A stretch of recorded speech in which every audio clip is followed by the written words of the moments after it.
બનાસકાંઠાના સુઈ ગામના ગામોમાં પાણી ભરાઈ ગયા છે। પાણી ભરાતા કલેક્ટરને ફરિયાદ મળી। મામલતદાર અનિલ પરમારને સ્થળ પર મોકલાયા।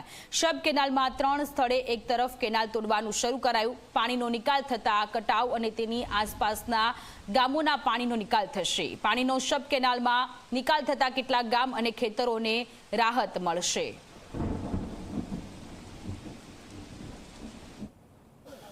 નવાપુરા ગામ ખાતે ખેતરોમાં હું પહોંચ્યો છું, જ્યાં ગ્રામજનો હાજર છે। મામલતદાર અહીંયા પહોંચ્યા છે કારણ કે કલેક્ટરને ફરિયાદ મળી હતી કે પાણીનો નિકાલ નથી થતો। સબ કેનાલ જે છે ત્યાં જગ્યા કરવામાં આવે અને પાણીનો નિકાલ કરવામાં આવે। એ ગ્રામજનો સાથે હું છું, એમની સાથે વાત કરી। પહેલાં તો આપનું ખેતર મકાન શું છે અહીંયા? ઘર આખું સર ડૂબી ગયું છે। 10 બોરી બાજરી ધાન ભાત બધું ડૂબી ગયું છે, કાંઈ રહ્યું નથી। 2 લાખની વસ્તુ છે અમારે, 2 લાખની વસ્તુમાં બગડે રહી છે અમારે, કાંઈ નથી રહ્યું સાહેબ। હું એનો પિતા છું। આ 2 લાખની મારી વસ્તુ છે। 2 ભેંસો અહીં ઊભી જો ડૂબી જેવી બસાવી એક કિનારે ઊભી, અને તમે જોયા હો અત્યારે 2 લાખની વસ્તુ મારી એમાં છે। એ પાક પૂરો થઈ 4 થી 5 લાખના મારે એરંડા થોત, બરોબર। અને આ ઝાડ લગભગ 50 લાખની કો તો ઝાડ હા। મામલતદાર અહીંયા આવ્યા, તમને શું કીધું? તમે મને મળ્યા નથી સાહેબ। અમે તો સરપંચ અહીંયા આ મામલતદાર ઉભા છે ને, કીધું મેં કીધું મારામાં તોડો સાહેબ, અને 3 જગ્યાએ તોડો બધો જ્યાં પાણીનો નિકાસ છે એની મેળે થઈ જશે। હા, મારો પણ નહીં રહ્યો। હા, તમારે કીધું બરોબર, એટલે એમનો સપોર્ટ છે અહીંયા। એ અધિકારી પાસે પણ આપણે જઈશું, એ મામલતદાર સાથે પણ વાત કરીશું।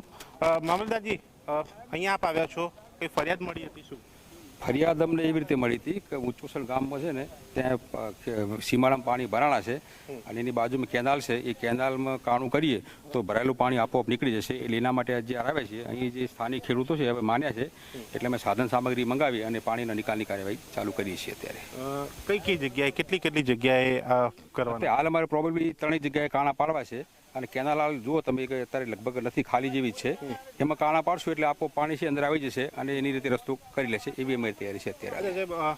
બીજી જગ્યાએ પણ પાણી છે, સુઈ ગામ છે, બીજા ગામોમાં પણ, એની પર કોઈ વ્યવસ્થા? અત્યારે અમને આની ફરિયાદ મળી હતી એટલે અમે અત્યારે આવ્યા છીએ। સુઈ ગામમાં પાણી ગઈકાલે હતું, એના કરતાં આજે થોડું ઉતરી ગયું છે અને ધીમે ધીમે એનો નિકાલ ચાલુ છે। જો હજુ જરૂર પડશે તો અમે વોટર ડિસ્પેન્સિંગ પંપ આવે છે મંગાવશું, એનાથી નિકાલ કરાવશું। ઢોરો પણ તણાયા, એ મર્યા પણ છે। અહીંયા કેનાલ પાસે પણ ક્યાંક પડ્યા હતા। ઢોરોના નિકાલ માટે અમારી વીઓની ટીમો બધી આવી ગઈ છે। એ લોકો ગામે ગામ જેસીબી લઈને જાય છે અને જ્યાં ઢોર મર્યા છે તેમના ફોટોગ્રાફી કરી અને ત્યાં ખાડા ખોદી અને નિકાલ કરવાની કાર્યવાહી અમારી હવે ચાલુ થઈ ગઈ છે। અત્યાર સુધી કોઈ આંકડો આવ્યો છે? ના, હજુ સુધી આંકડો નથી આવ્યો। હું પોતે ફિલ્ડમાં છું એટલે મારી પાસે કોઈ ડિટેલ ફિગર નથી અત્યારે। કેનાલથી પાણીનો નિકાલ? અત્યારે આ પાણી જે ભરાણું ખેતરમાં એને કેનાલમાં નાખવાનું ટ્રાય કરીએ છીએ અમે।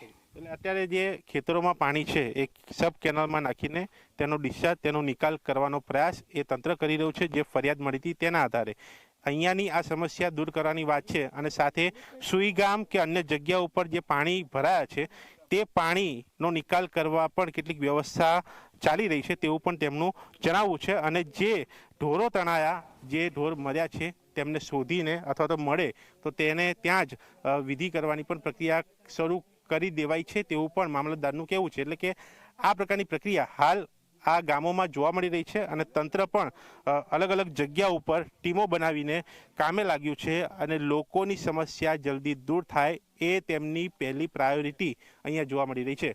કેમેરામેન તુષાર સાથે દર્શન રાવલ, ઝી મીડિયા, સુઈગામ।